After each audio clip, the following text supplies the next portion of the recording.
today to have a recipient of the highest award, whether civilian or military, bestowed by the United States of America for gallantry, for courage and bravery under fire. There are so few living Medal of Honor recipients that I have to tell you that Captain Flo Groberg, who came in from Texas just for this speech, is only, I think, the second or third that I've met in my lifetime, even as I revolve constantly in military circles. To be a Medal of Honor winner is to be the greatest American of your generation. To be a Medal of Honor winner is to show the kind of courage that is beyond anything that even Hollywood could dream up. And to introduce our keynote speaker, a non-Jewish lover and supporter of Israel, great hero of the American military, who was bestowed the Medal of Honor by President Barack Obama himself. Every Medal of Honor recipient receives it only from the Commander-in-Chief.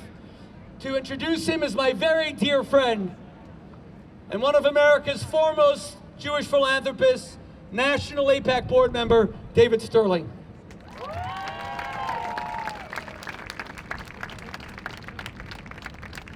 Good evening, everyone. I feel completely inadequate for this task. Sitting on my desk, I see it every day, is my draft card from 1974. The draft had just ended, and I greeted that card with relief that I would never have to serve in the Army. This was the heady days of the 1970s.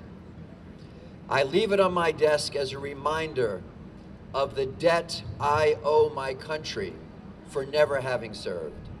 And here it is me who's being asked to introduce a man who emigrated to this country with his family, became a naturalized citizen, went to college, enlisted in the Army, went to officers candidate school, and then was deployed multiple tours in various combat situations, the last of which he was on a security detail, which I'm sure he'll tell you a lot more about.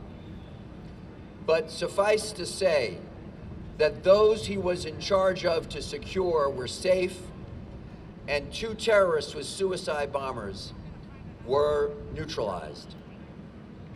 And although he suffered significant injuries in the course of carrying out that task, he still was able to complete his mission. And so, ladies and gentlemen, an amazing hero, a Medal of Honor winner, Florent Groberg, please come up and share your experience. Thank you.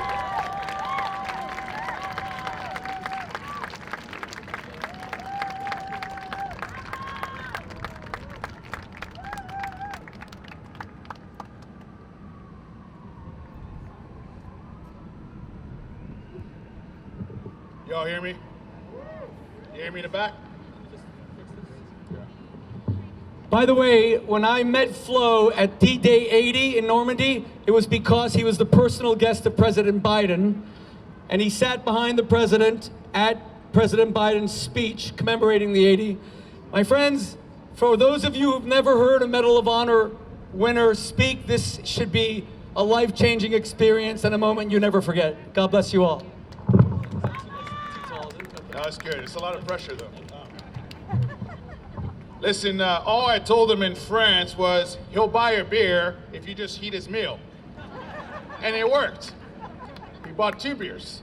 So, my name is Flo Groberg, and it's an honor to be invited here. Rabbi, thank you so much for this invitation on such a solemn day.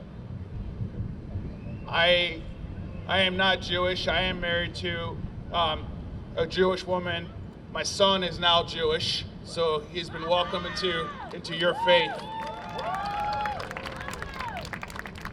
I was born in France, and 50% of my family is Muslim. And my life changed. My foundation as a human being changed in 1996. I just come to the United States. I was 12 years old, about to be 13. when I came home from school, my mother wasn't home, and my father was, and he was supposed to be at work. And I asked, "Where's Mom?" He said, "Your mom just took a flight back to Algeria to bury your uncle." I was shocked. But it was the first time I was introduced to the world of evil. My uncle, who was an imam, put his book down and put on a uniform because a GIA, a terrorist organization, came to North Africa, into Algeria in the late 1980s, early 1990s to bring their radical Islamist mindset. And my uncle decided to fight against that evil because they did not represent his faith. And during Ramadan and a ceasefire, he was shot, he was beheaded, he was dismembered, he was put in a box, he was sent back to my grandfather as a warning. Why my grandfather? Because he was a prisoner of war in French Indochine and one of the catalysts of Algeria's independence against the French after that. My grandfather's response was, "I have 5 other sons." Why did he say that? Because evil and terrorism never wins the day. Because brave men and women will stand up against that type of evil. I went to war because as a naturalized U.S. citizen in 2001, the same people who terrorized my family and killed my uncle now attacked my adopted country. And I knew that my foundation was set at that point. Why should I stand as an American, as a citizen of this country, and do nothing? My purpose, my duty, my requirement was to go and fight against this evil. And I went to war with a lot of hate. And I fought alongside some of the finest men and women. I fought against Al-Qaeda. I fought against Chechens. I fought against the Taliban. I fought against people I never thought I'd ever fight against in that part of the world. But in the end, I fought against evil.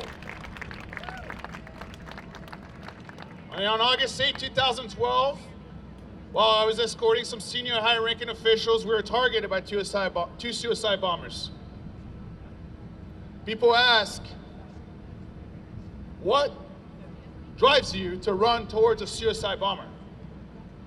Well, I'll tell you right now, and we have some IDF people, we have people who have been at war. First of all, you don't stop and think about the situation. You don't assess the situation. What you do is you do your job. And I went to war without a hate. And I spent the next 2.5 years after that moment recovering at Walter Reed Hospital, thinking about that decision. And this is the only conclusion I came down with.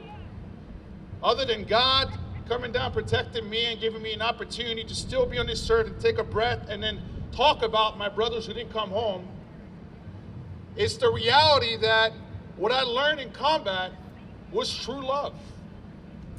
True love of brotherhood and sisterhood. The fact that I was willing to put my life on the line for my brothers and sisters day in, day out, night in, night out, just as they have for me. We're talking about individuals who are Muslims, who are Jewish, who are atheists. We're talking about Democrats and Republicans and independents in this country. We're talking about blacks. We're talking about Asians. We're talking about whites. We're talking about Arabs. We're talking about people with PhDs, master's degrees, and college degrees versus GEDs. We're talking about individuals like me who never didn't speak English till I was 12 years old. Why are we willing to put our lives down for each other? Because we found a way to love each other. We found a way to say no to evil. We're willing to go as free men and free women thousands of miles away and fight for that freedom.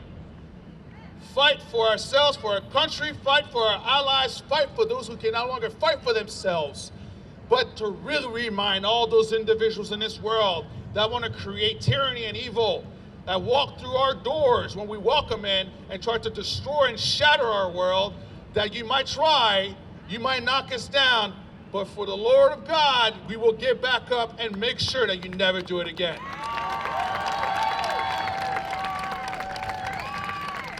So I come here today as a friend. I come here today to let you know that Dr. Travis talked about, we are one humanity, and we need to find a way to love each other again. But it is an impossibility to do this if one group wants to attack another group the way it did on October 7, 2023. There is nothing worse than waking up and seeing that type of evil. But worse, there's nothing worse than waking up and seeing that type of evil and feel as a human being who's been in the fire that you can't do anything about it. The anger, the frustrations, the pain, the sadness that you feel when you see that type of evil is something that I don't wish on anyone, but you've had to deal with it throughout your history. But you know what I appreciate about the country of Israel, the nation of Israel? It's its people who are willing to stand up against that evil.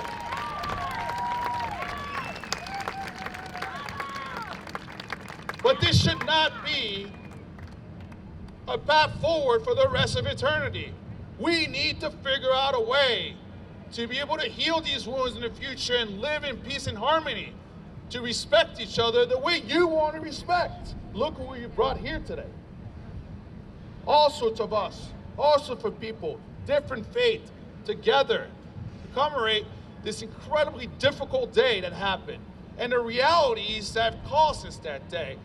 What is going on right now in our world, the pain, the suffering on every side, the decisions that need to be made by human beings. Because I will tell you this right now on this stage, the hardest thing you can do as a human being is take another life.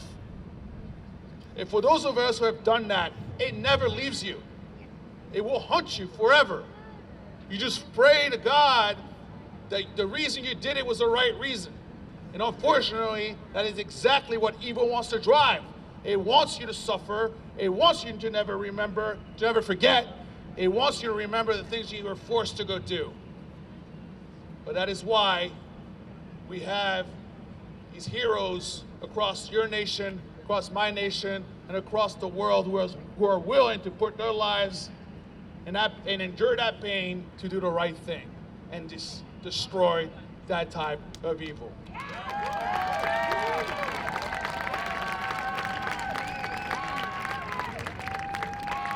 I will close it out with this. Our sole mission, sole purpose should be to bring these hostages home.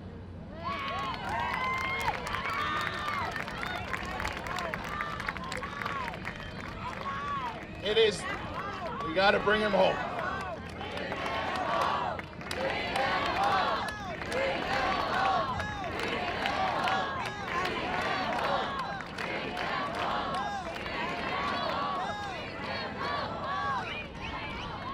These are the most important words of today.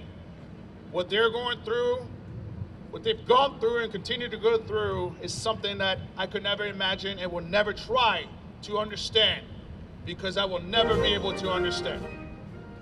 So with that, God bless you. Continue on with your fight. And I pray that our allies around the world support you on this mission to eliminate terrorist organizations like Hamas. God bless you.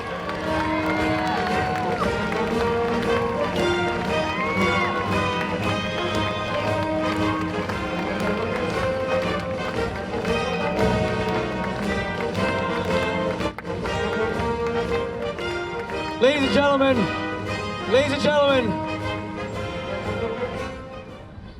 I just want to repeat in case you didn't quite hear. Thank God we have a massive audience. I hope everyone in the back can hear. This brave American, who is a naturalized American citizen, for those of us who don't understand the importance of immigrants, this brave man was escorting Afghani army commanders for a senior leadership meeting when two suicide bombers came to blow them up. And he saw both suicide bombers in Afghanistan, and he charged them, and they both detonated. 4 people died. He somehow survived and spent 2.5 years in Walter Reed Hospital and was given the Medal of Honor by the President of the United States. That is a level of bravery that is unthinkable. He is a freaking hero. And we could not be more honored. And Flo, I want to tell you one thing. That Jewish wife of yours and that Jewish son of yours, no matter how many Medal of Honors you win, they're still going to criticize you constantly and make you come home on time and drive you nuts, okay?